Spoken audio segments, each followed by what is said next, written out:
Hello students. तो आज हम बात करने वाले हैं capacity to enter into contract या फिर कॉम्पिटेंसी टू कॉन्ट्रैक्ट। तो हमें पता है कि कॉन्ट्रैक्ट क्या होता है, कैसे होता है, आपने पिछली वीडियोस में हमारी देखा ही होगा। तो सबसे पहली बात कि कॉन्ट्रैक्ट में कौन कौन कॉन्ट्रैक्ट के अंदर आ सकता है। सबसे पहली बात कि पर्सन को मेजर होना ज़रूरी है। A major person above the age of 18 can enter into a contract. The person should be of a sound mind, जिसको जो पागल ना हो, एक तरीके से हम कह सकते हैं, या फिर जो डिस्क्वालिफाइड बाय लॉ ना हो। तो हम इसको ये भी कह सकते हैं कि जो पर्सन कॉन्ट्रैक्ट में आ रहा है वो कॉम्पिटेंट टू कॉन्ट्रैक्ट है, वो कॉन्ट्रैक्ट बनाने के लिए पर्सन कॉम्पिटेंट माना जाएगा।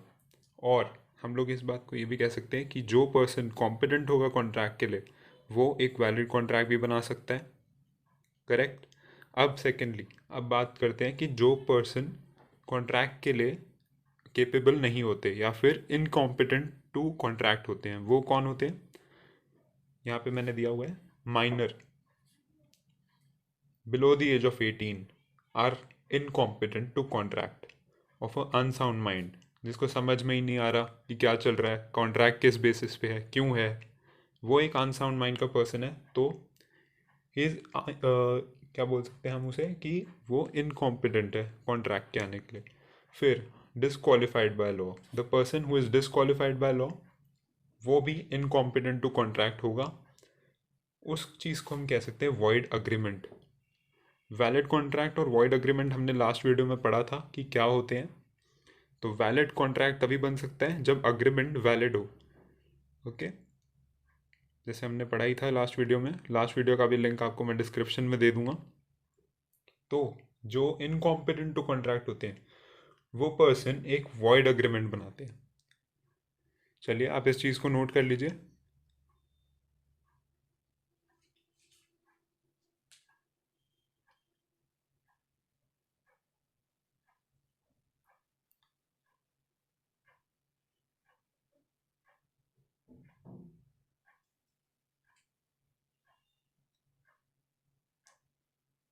चलिए अब बढ़ते हैं आगे। जैसे मैंने आपको पहले बताया था कि person who is a minor of unsound mind और disqualified by law are incompetent to contract. तो हम पहली बात करेंगे माइनर्स के बारे में। माइनर्स की डेफिनेशन दी हुई है इंडियन मेजॉरिटी एक्ट 1875 में। ये कॉन्ट्रैक्ट एक्ट 1872 में नहीं दी हुई, ये इंडियन मेजॉरिटी एक्ट 1875 में दिया हुआ है। तो माइनर भी दो टाइप के होते हैं, इन जनरल माइनर और स्पेशल केसेस। जैसे यहाँ पे मैंने लिखा हुआ है person below the age of 18 is a generally called minor. Special cases में person below 21 years of age, but उसमें भी दो पार्ट्स आ जाएंगे। इधर एक गार्डियन अपॉइंट होता है माइनर के लिए under the guardian and wards act 1890। ये भी एक एक्ट है, इसके बारे में भी हम पढ़ेंगे आगे। और second part where the property of minor is under superintendence of the court of wards, जिसमें पहले वाले केस में चलते हैं कि there is a guardian of a minor. एक बच्चा ही मान लो उसे, below the age of 18, who is a minor has a guardian. तो वो गार्जियन अपॉइंट उसका होता है गार्जियन एंड वार्ड एक्ट 1890 से। और सेकंड पार्ट में where the property of minor is under superintendence of the court of wards, या फिर यह कह सकते हैं कि कोर्ट डिसीजन ले लेता है कि हाँ जब तक ये पर्सन माइनर है तो हम इसकी प्रॉपर्टी का खुद ध्यान रखेंगे, और जब वो person above the age of 21 reach कर लेता है तो हम उसकी प्रॉपर्टी उसे खुद अलॉट कर देंगे। आप इसको भी नोट कर लीजिए।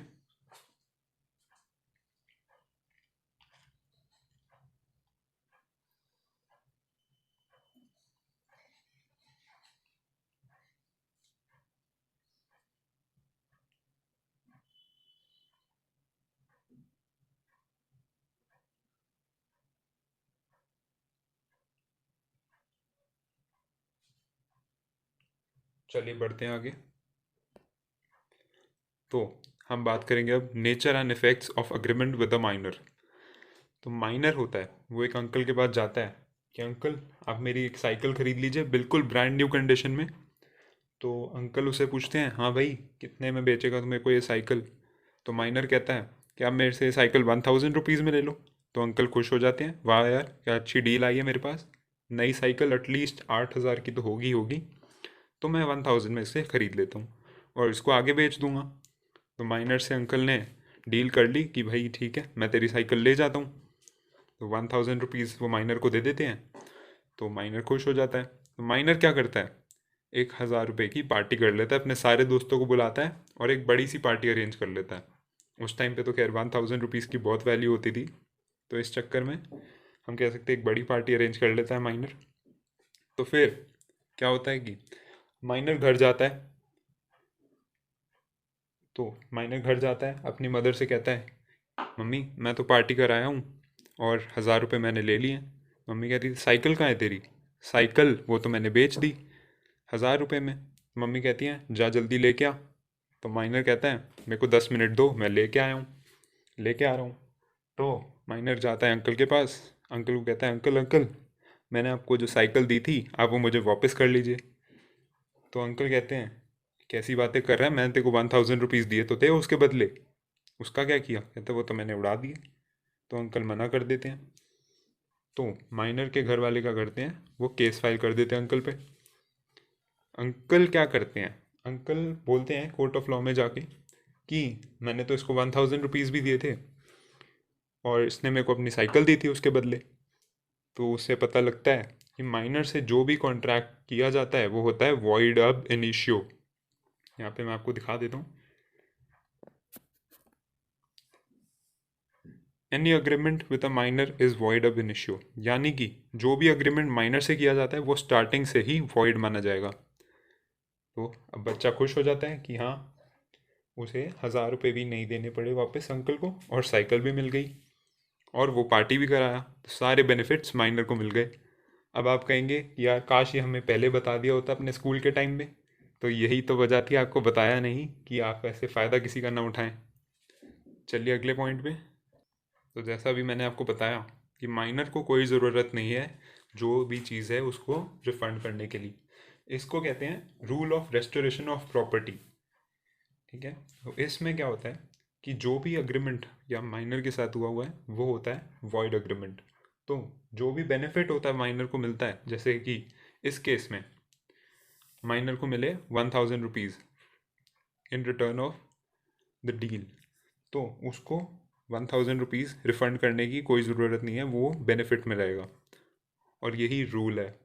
तो माइनर को हमेशा फ़ायदा ही रहेगा, जो भी अग्रीमेंट में हो जाएगा वो वॉइड भी माना जाएगा और सारे बेनिफिट्स भी माइनर को मिलेंगे। अब बच्चा क्या करता है, बच्चा फिर से जाता है अंकल के पास कि अंकल अब तो मैं मेजर हो गया हूँ, आप ये देखिए मेरे पास अब ड्राइविंग लाइसेंस भी आ गया है। तो अंकल कहते हैं अच्छा बेटा अब तू एक काम कर, ये ड्राइविंग लाइसेंस मेरे को दे, मैं इसकी फ़ोटो कॉपी कराता हूँ और फिर तेरे को मिलता हूँ। वो फ़ोटो कॉपी करा के रखते हैं अंकल उस चीज़ की। बट उनको ये नहीं पता होता कि माइनर उनसे फ्रॉडुलेंटली ये सारी डील करवा रहा है, जो भी अग्रीमेंट है वो फ्रॉडुलेंट बेसिस पे हो रहा है। तो बच्चा फिर से वही करता है, बच्चा अपनी साइकिल लेके जाता है और 1000 रुपीज़ फिर से ले लेता है। होता वो फिर भी माइनर ही है, लेकिन वो फिर से एक अग्रीमेंट बनवा लेता है अंकल के साथ झूठ बोल के कि वो एक मेजर हो गया है। तो फिर क्या होता है कि माइनर फिर से वापस अपने घर जाता है, मम्मी से कहता है मम्मी मैंने तो साइकिल बेच दी।